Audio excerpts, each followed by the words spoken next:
आज हम बात करने वाले हैं इंडियन टीम की, क्योंकि इंडियन टीम गई हुई है इंग्लैंड दौरे पर 2025 के। और अगर देखा जाए तो इंडिया टीम काफी पहले पहुंच गई थी। उन्होंने अपना प्रैक्टिस मैच भी खेला है, काफी पसीना बहाया। पहला मैच था वो स्टार्ट हुआ 20 तारीख से और इंग्लैंड ने टॉस जीता और पहले बॉलिंग करने का फैसला किया। लेकिन इंडियन टीम ने जिस तरीके से बल्लेबाजी की, काबिले तारीफ थी, क्योंकि ऐसा पहली बार हुआ इंडियन टीम ने कि इतने कमाल की बल्लेबाजी फर्स्ट इनिंग में की है किसी भी टूर में। और फर्स्ट मैच में स्पेशली अगर देखा जाए तो जायसवाल और केएल राहुल ने वहां पर शुरुआत की। जायसवाल ने 100 किया, केएल राहुल ने 42 रन बनाए। वहां पर काबिले तारीफ ओपनिंग पार्टनरशिप रही। लेकिन अगर देखा जाए आने वाले बल्लेबाजों में शुभमन गिल ने वहां पे 100 लगाया, उसके बाद ऋषभ पंत ने भी 100 लगाया। तो ये पहली बार ऐसा हुआ है कि भारतीय टीम की तरफ से 300 बनाए गए हैं एक ही इनिंग में इंग्लैंड के अंदर। तो बड़े कमाल की बैटिंग रही और उसकी बैटिंग की बदौलत 471 रन का टारगेट दे सकी इंडियन टीम इंग्लैंड को। उस टाइम पर जब इंडियन टीम बैटिंग कर रही थी तो लग रहा था कि इंग्लैंड ने शायद कहीं गलती कर दी टॉस जीतकर पहले बॉलिंग लेने के फैसले में। लेकिन एंड में बताता हूँ, क्योंकि एंड में तो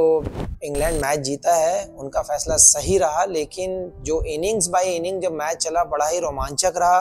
बहुत उतार चढ़ाव रहे, उसमें स्ट्रगल भी नजर आया और रन्स भी वहां पर बने। अगर देखा जाए तो इंडिया की तरफ से 3 शतक थे, जायसवाल का था, शुभमन गिल ने शतक लगाया था, वहां पर ऋषभ पंत ने शतक लगाया था। अगर वहीं इंग्लैंड की बॉलिंग की अगर हम बात करें तो कप्तान बेन स्टोक्स ने 4 विकेटें ली और वहां पर टंग ने 4 विकेटें ली। उनका साथ निभाया और इंडियन टीम को 471 रन पर रोका। लेकिन ये पहली बार हुआ कि इतना बड़ा टोटल देने में कामयाब हुए हैं और 300 भी लगे हैं। बड़ा कमाल का इनिंग नजर आ रहा था, पॉजिटिव नजर आ रहा था सारा। यहाँ तक तो सब कहानी ठीक थी। अब उतरती है इसके बाद इंग्लैंड टीम बैटिंग करने के लिए 472 रन का टारगेट उनके सामने था। इंडियन टीम अपने पूरे जोश में उतरी थी उनके साथ सामना करने के लिए।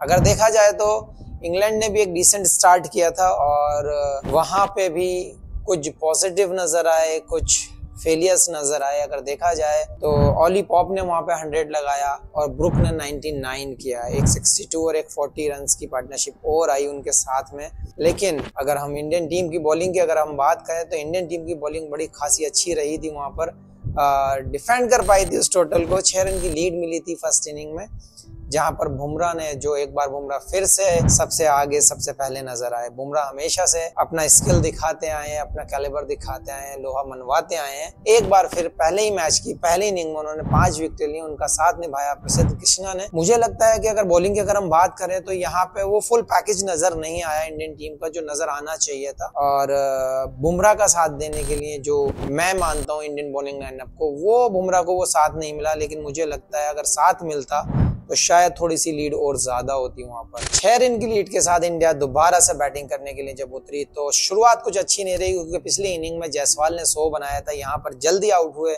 लेकिन केएल राहुल एक एंसर टिके थे वहां पर। केएल राहुल ने वहां पर 100 अपना पूरा किया, 137 रन बनाए। उसके बाद उनका साथ अच्छे से निभाने के लिए ऋषभ पंत नजर आए। वहां पे उन्होंने अपनी सेकंड इनिंग में भी 100 पूरा किया और ये ऐसे मुझे लग रहा है पहले भारतीय बने हैं जिन्होंने डबल 100 लगाया है दोनों इनिंग में। मतलब पहली इनिंग में भी 100 था और दूसरी इनिंग में भी 100 था। कमाल की बैटिंग की है, कमाल का कमबैक हुआ है आफ्टर लॉन्ग टाइम। ऐसे कीपर बहुत कम कर पाए इस परफॉर्मेंस को, तो लेकिन काबिले तारीफ रहा है ऋषभ पंत का। इंडिया की जो सेकंड इनिंग थी वो उतना ज्यादा इम्पैक्टफुल नहीं रही, साथ नहीं निभा पाए। केवल ऋषभ पंत 100 लगा पाए और केएल राहुल लगा पाए वहां पर अपना 100। इंग्लैंड की अगर बॉलिंग की अगर हम बात करते हैं तो ब्रेंडन कास के 3 विकेटें थी और टंग ने फिर से एक बार 3 विकेटें ली, क्योंकि पिछली इनिंग में उन्होंने 4 विकेटें ली थी और इसमें 3 ली थी। तो कमाल का प्रदर्शन रहा है इनका भी। लेकिन अगर हम बात करें इंग्लैंड के चेस की, यहाँ पे ट्विस्ट आ जाता है गेम में, क्योंकि दोनों टीमें बराबरी पर चल रही थी। कभी इंडिया ऊपर रहती थी, कभी इंग्लैंड ऊपर रहता था। तो बराबर सेशंस विन और लूज का गेम चल रहा था शुरू से। 5 दिन तक ये गेम चला और आखिरी सेशन तक ये गेम गया। तो ये बड़ा कमाल का रोमांचक मैच रहा है। चौथी और फाइनल इनिंग इंग्लैंड जब बैटिंग करने के लिए उतरी, उसके सामने विशाल स्कोर था। 364 रन बनाए थे और 6 रन की उनके पास लीड थी। इंडिया ने उनको टारगेट 371 रन का दिया था। जब इंग्लैंड बैटिंग करने के लिए होती थी, जैक रॉली और और बेन डकेट ने शुरुआत की और बहुत अच्छी शुरुआत की। इंडियन बॉलर्स का कोई उन पर दबाव नजर नहीं आ रहा था क्योंकि वो अपने फ्लो में खेल रहे थे। दोनों की कमाल की पार्टनरशिप, 188 रन की पार्टनरशिप हुई थी वहां पर। इंग्लैंड की पार्टनरशिप 188 रन की बनी और अगर देखते हैं तो इसके बाद आते हैं ऑली पॉप, और ऑली पॉप भी कुछ खास नहीं कर पाए, लेकिन उनकी दीवार बन गए जॉय रूट। उन्होंने अपना अर्धशतक पूरा किया, उसके बाद बेन स्टोक ने रन बनाए, उसके बाद विकेट कीपर स्मिथ ने भी रन बनाए। लेकिन सबसे बड़ी मुसीबत बने हुए थे इंडियन बॉलर्स की बेन डकेट। उन्होंने अपने 149 रन बनाए और अपनी इंग्लैंड टीम को उस स्थिति में ले गए कि जब वो आउट हुए वहां पर इंग्लैंड का पल्ला भारी हो चुका था, क्योंकि वो अपने शॉट्स बराबर खेल रहे थे, रिवर्स स्वीप अलग खेल रहे थे, नॉर्मल शॉट्स अलग खेल रहे थे। तो इनका जो शॉट सिलेक्शन था वो क्लियर था कि हाँ मुझे इसी तरीके से खेलना है,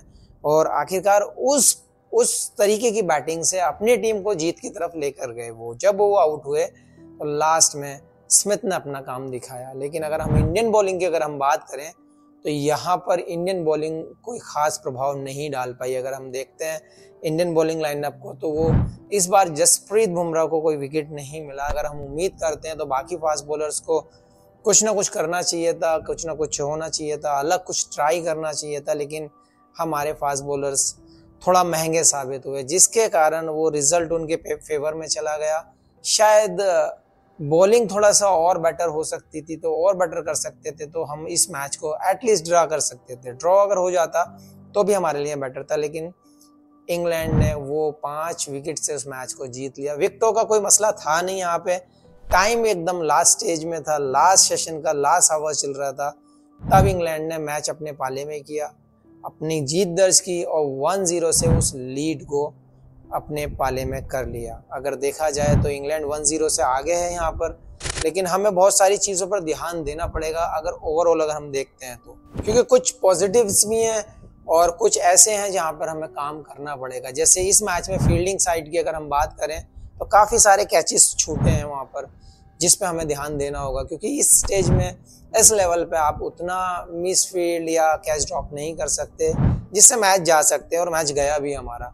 और रही बॉलिंग की बात, बॉलिंग में जिस तरीके से बुमराह का एग्रेशन है, जिस तरीके से उसका स्किल है, जिस तरीके से वो बॉल करते हैं, तो मुझे लगता है कि और बाकी बॉलर्स को उनसे बात करनी चाहिए, उनका तरीका जानना चाहिए, क्या वे में हम बॉलिंग कर सकते हैं, किस तरीके से हम बैट्समैन को फंसा सकते हैं। वो सब प्लानिंग में बुमराह से शायद उनको बात करनी चाहिए, उनका साथ देना चाहिए, और अगर बुमराह का अगर साथ दिया तो मैच हम इजीली निकाल सकते हैं। लेकिन ये बॉलिंग साइड की जो अगर फर्स्ट मैच की हम बात करें तो थोड़ी सी वीकनेस रही है कि मुझे यही लगता है कि हमें बॉलिंग साइड पर थोड़ा वर्क करना पड़ेगा, क्योंकि सबसे बड़ा पॉजिटिव नोट क्या आया है हमारे लिए, एक ही मैच में 500 लगे हैं दोनों इनिंग को मिलाकर। अगर देखा जाए तो टोटल ओवरऑल 700 लगे हैं इस मैच के अंदर, तो रनों की तो भरमार हुई है। लेकिन अगर बॉलिंग की अगर हम बात करें तो इंग्लैंड की तरफ से 4-4 विकेटें ली थी, बुमराह ने इधर से 5 विकेटें ली थी, प्रसिद्ध कृष्णा ने 3 ली थी। ये पहली इनिंग में 4-4 उधर से और 5 और 3 इधर से, तो काफी अच्छा प्रभाव रहा था बॉलिंग साइड का भी और बैटिंग का भी। लेकिन अगर हम सेकेंड इनिंग की बात करें तो इंग्लैंड टीम के बॉलर्स ने 3-3 विकेटें ली थी। वहां पे उन्होंने शेयर किया था वहां पे कि 6 विकेटें उनके 2 बॉलर्स ले जाते हैं, बाकी सपोर्ट के लिए बाकी हैं। लेकिन अगर हम इंडियन टीम की बॉलिंग की अगर हम बात करते हैं तो वहां पे ज्यादा प्रभाव नजर नहीं आया, क्योंकि 2 विकेट प्रसिद्ध कृष्णा ने लिए, 2 विकेट शार्दुल ठाकुर ने लिए। लेकिन शार्दुल ठाकुर ने जब विकेटें ली थी तब तक मैच मुझे लगता है कि वो हमसे दूर जा रहा था और दूर जा चुका था।